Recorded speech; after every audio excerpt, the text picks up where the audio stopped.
Binilhan ko si Sister Rakas ng bago niyang phone. Kasi, sira na yung kanyang dating cellphone.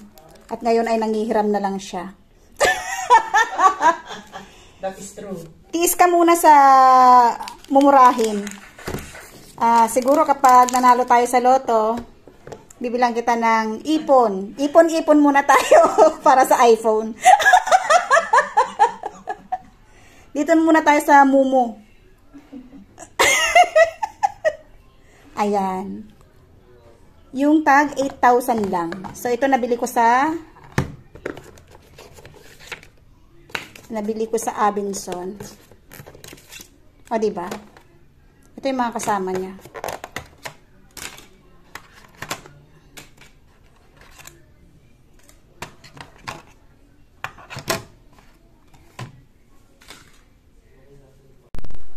Ang cute niya, oh. Burgundy. Tignan nga natin kung gumagana. Ayun, no? Plus 9 pa lang. Ayan. Pwede na. Pwede nang pagtiyagaan. Sabi ako, ma'am, para sa warranty.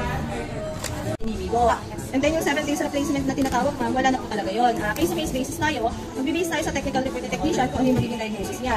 Kahit wala pang 7 days, ma'am, pag sinabi ni technician na hindi siya for replacement, hindi siya papalitan. Pero may case naman po na kahit nagpa 7 days na kapag sinabi niya for replacement, papalitan yung unit po.